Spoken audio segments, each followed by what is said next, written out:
Welcome to our next video जिसमें हम discuss कर रहे हैं कि नीश कैसे सिलेक्ट की जाए ब्लॉग के लिए। बहुत लोग ये पूछते हैं कि मैंने ब्लॉग किस बारे में लिखूं, ब्लॉग कैसा लिखूं जिसके अंदर अर्निंग होगी, किस नीश में अर्निंग है, what should I blog about to make money. बहुत लोगों का ये सवाल होता है कि क्या बात ऐसी करूं, किस बारे में ब्लॉग लिखूं कि मैं अर्निंग कर सकूं। तो इसके लिए सबसे इंपॉर्टेंट चीज़ है नीश सिलेक्शन, और नीश कैसे सिलेक्ट करते हैं इसको हम डिस्कस करेंगे। अभी इससे पहले हमने एक बेसिक्स वीडियोस डिस्कस की हैं कि ब्लॉग होता क्या है, ब्लॉग में अर्निंग के कौन कौन से तरीके हैं। अब हम नीश डिस्कस करेंगे, इसके बाद हम देखेंगे ब्लॉग लिखा कैसे जाता है, टेम्पलेट्स क्या होते हैं और एसईओ कैसे की जाती है। So niche selection is one of the most critical thing in writing blogs or creating a blog। अगर आप इसको as a profession, as a full time career देख रहे हैं तो आपने सही niche select करना है। Take your time, brainstorm, because एक दफ़ा आपने niche रख लिया, बार बार आप उसको change नहीं कर सकते। अगर आप अपनी लाइफ के बारे में ब्लॉग नहीं करना चाहते, लाइफस्टाइल ब्लॉगिंग नहीं करना चाहते जो हमने प्रीवियस वीडियो में डिस्कस की थी, तो सोचो कि किधर से आपको मोनेटाइजेशन आएगी, कौन से टॉपिक्स होने चाहिए। तो 4 फैक्टर्स ऐसे हैं जो हम कंसिडर करेंगे अपनी नीश सेलेक्ट करने के लिए। Number 1, passion. वो चीज़ें जिनके बारे में आप ऑलरेडी पैशनेट हो, जिनके बारे में आपको पहले से शौक है, आपका इंटरेस्ट है, उनके बारे में ब्लॉग करो।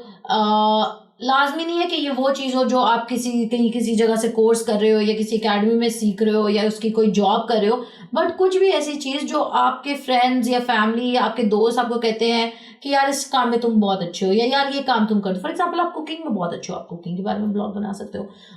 कार्स के बारे में, फूड के बारे में, फाइनेंस में आप अच्छे हो, ट्रैवल में अच्छे हो।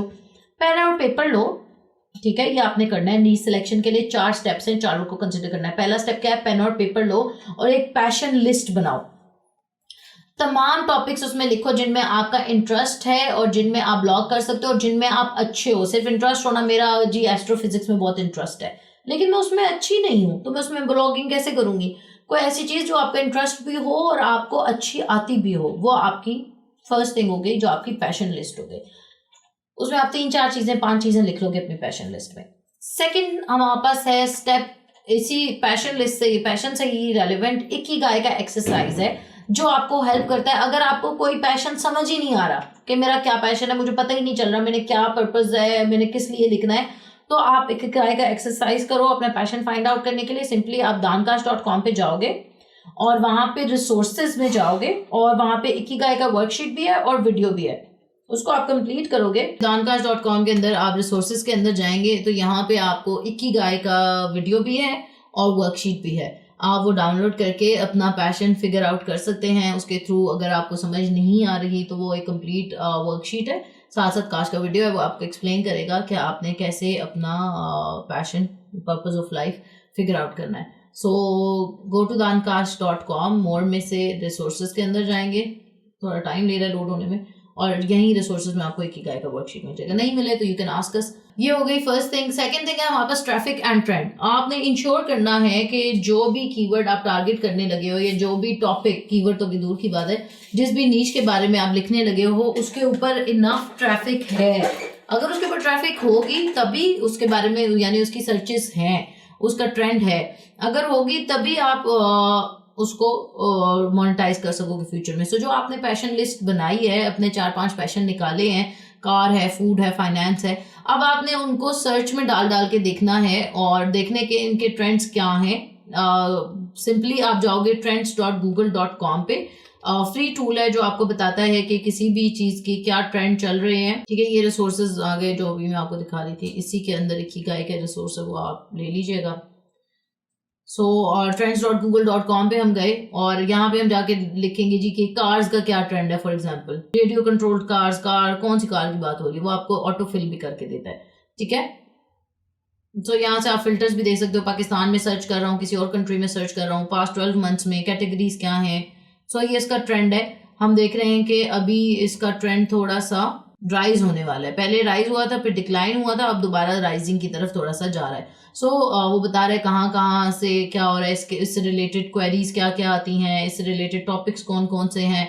गूगल ट्रेंड्स के अंदर आप जाके कोई भी डाल सकते हो। फॉर एग्जांपल हम कहते हैं फूड प्रोसेसर, फॉर एग्जांपल हमने कह दिया इसका ये ट्रेंड आ रहा है जी, इससे रिलेटेड ये टर्म्स आ रही हैं। सो आप कोई भी टॉपिक अपना जो भी आपने अपने पैशन लिस्ट में से निकाला है उसका जाके ट्रेंड भी देखना है और ट्रैफिक भी देखना है। ट्रेंड देखने के लिए हम गूगल ट्रेंड्स इस्तेमाल कर रहे हैं, ट्रैफिक देखने के लिए हम उबर सजेस्ट है या गूगल कीवर्ड टूल है। इस तरह जैसे नील पटेल का है, इस तरह पाकिस्तानी मार्केट के लिए कीवर्ड क्लाउड एक इस्माइल ब्लॉगर का भी टूल है, उसके अंदर भी हम जाके देख सकते हैं। सो उबर सजेस्ट जिस तरह ये टूल है, इस तरह नील पटेल का टूल है, इस तरह पाकिस्तानी मार्केट के लिए इस्माइल ब्लॉगर का भी टूल है कीवर्ड क्लाउड के नाम से, उसके ऊपर भी आप सर्च कर सकते हैं जाके। फॉर एग्जाम्पल हमने यहाँ पे सर्च किया इससे रेलिवेंट, ये तो इंटरनेशनल मार्केट के लिए, लोकल मार्केट के लिए इस्माइल का टूल भी आप यूज़ कर सकते हैं। गूगल ट्रेंड्स भी आप यूज़ कर सकते हैं, गूगल कीवर्ड टूल भी आप यूज़ कर सकते हैं, और काफ़ी सारे टूल्स मैंने आपको स्टार्ट में बताए थे, वो भी आप एसईओ टूल्स इस्तेमाल कर सकते हैं।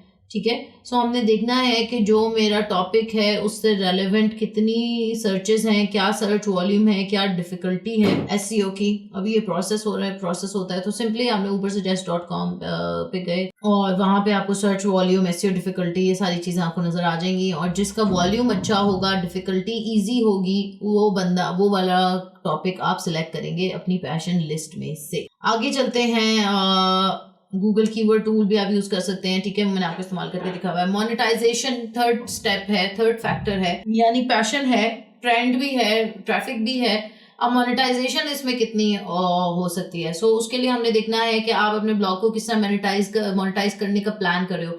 क्या आप एडसेंस के थ्रू करोगे या अफिलिएट मार्केटिंग के थ्रू करोगे। ठीक है, अब फॉर एग्जाम्पल व्हाट्सएप को देख लें, इसके ऊपर ट्रैफिक तो बहुत होगी, ट्रेंडिंग भी बहुत है ये कीवर्ड, लेकिन इसके ऊपर कोई मोनेटाइजेशन की ऑप्शन नहीं है। सो हाई ट्रैफिक तो है लेकिन मनी की ऑप्शन नहीं है। सो हमने ये भी देखना है कि मैं जो कीवर्ड सेलेक्ट कर रहा हूँ उसमें मोनेटाइजेशन की क्या क्या ऑप्शंस हैं, कौन कौन से, जैसे अभी हम देख रहे थे डिफरेंट टूल्स आपको दिखाते हैं कि इसकी पेड डिफिकल्टी क्या है, इसका सीपीसी क्या है, कॉस्ट पर क्लिक रेट क्या चल रहा है। अभी उबर सजेस्ट में भी शो हो रहा था सीपीसी। सो वो आपने देखना है जिस टूल का, जिस कीवर्ड पे अच्छा आपको क्लिक पे रेट मिल रहा हो, जिसकी मोनेटाइजेशन की ऑप्शन अच्छी हो, या अगर आप अफिलिएट करने लगे तो आपको पता है कि किन किन ब्रांड्स या किन किन अपॉर्चुनिटीज़ को मैं नैक कर सकता हूँ अपने एफिलिएट के लिए इस ब्लॉग के थ्रू। सो वो कर सकते हो। And finally competition, last and not the least factor. अगर आप एक कंपेटिटिव नीश में जा रहे हो तो आपको उसमें रैंक करना मुश्किल लगेगा एग्जिस्टिंग बिग प्लेयर्स को, लेकिन मेरे को मतलब आपको डीमोटिवेट नहीं करना है, लेकिन अगर आपके पास 2-3 टॉपिक्स में से चॉइस है, आप वो वाला चूज करें जिसमें कंपटीशन लो है। ठीक है, अगर फैशन की बात कर लें तो फैशन एक कंपेटिटिव नीश है, लेकिन अगर आप इसके अंदर कोई फर्दर फीमेल फैशन भी कंपेटिटिव है। अगर हम कहें जी teenage fashion for summers, तो मे बी ये इतना कंपेटिटिव ना हो। Teenage fashion ideas for summers, fashion ideas for high school, तो जो लेस कंपेटिटिव उसको थोड़ा सा डिग डाउन करके थोड़ा सा नीश उसके अंदर, ज्यादा सब नीश के अंदर जाके भी आप सिलेक्ट कर सकते हैं ऐसी चीज जो इतनी कंपेटिटिव ना हो। So this is mostly about niche selection. अब आपको समझ आ गया है सारा, तो अब आपने अपना नीश सिलेक्ट करना है। इसके बाद नेक्स्ट वीडियो पे चलेंगे। तो नेक्स्ट वीडियो में हम डिस्कस करेंगे कि एक अच्छा ब्लॉग कैसे लिखा जाता है, और ये कुछ मोस्ट प्रॉफिटेबल ब्लॉग नीश हैं जो आपके सामने हैं। Banking, course, government jobs, near me services, आप ये पॉज करके देख सकते हैं सारी। फ्री कन्वर्टर टूल है, फ्री डाउनलोड्स है, कौन से ऐसी नीश हैं जो प्रॉफिटेबल हैं, आप इनको देख सकते हैं। कुछ ये ब्लॉग नीश लिस्ट भी है। Health, wealth, happiness, time, love, relationships, इनके अंदर mom, exercise, investing, personal growth, ये आप वीडियो पॉज करके सारी अपने पास देख सकते हैं। स्टार्ट मॉम ब्लॉग से ये रिसोर्स लिया गया है, और ये मॉमी ब्लॉगिंग के बारे में है ज़्यादातर, लेकिन इसके अंदर देखिए personal finance, goal setting, routines, planners, how to make lasting friendships, positive parenting, ये टॉप सर्चेस का एक रिसोर्स क्रिएट किया है। Natural beauty product, fashion for mom. So blog niche list है। इस तरह की आप कोई टॉपिक इनमें से भी सर्च कर सकते हैं अगर आपको इंटरेस्ट का हो, तो ये अच्छी नीश लिस्ट है। इस तरह आपने किसी भी नीश के अंदर जाके उसके फर्दर ब्लॉग्स और टॉपिक्स और सब टॉपिक्स बना सकते हैं। ठीक है, इसको आप एज अ टेम्पलेट भी लेके चल सकते हैं। सो अब नेक्स्ट वीडियो हम डिस्कस करेंगे कि एक अच्छा ब्लॉग कैसे लिखते हैं, उससे नेक्स्ट डिस्कस करेंगे एसईओ कैसे करते हैं ब्लॉग की, और टेम्पलेट्स कुछ डिस्कस करूंगी। ठीक है ना, अब मैं बहुत ख्याल रखें, खुश रहें, मोहब्बतें बांटें। अगर कोई क्वेश्चन हो तो लास्ट में मुझसे पूछें। dankash.com 0304 1115786